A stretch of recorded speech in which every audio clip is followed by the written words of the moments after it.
வணக்கம். பீச் எம்டியாக இருக்குது. வந்திருப்பாங்க. இந்த பீச் ஆக்டிவாக இல்லை. சும்மா இப்படி மாதிரி இருக்கிறவங்க ஒரு 2-3 பேர் இருக்காங்க. ஒரு 2-3 நம்ம அப்படியே போய் பார்ப்போம். அதுக்கப்புறம் போனீங்கன்னா ஒரு சேரும் சகதியுமாயிரும்.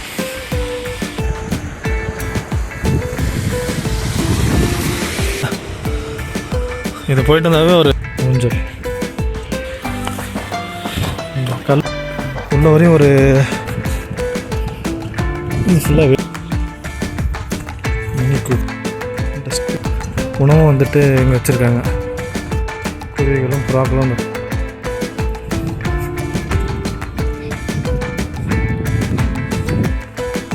பீச் ஒட்டி அப்படியே அதை தாண்டி அப்படியே பழகையான சீட்டு சேர்ஸ்லாம் இருக்குது.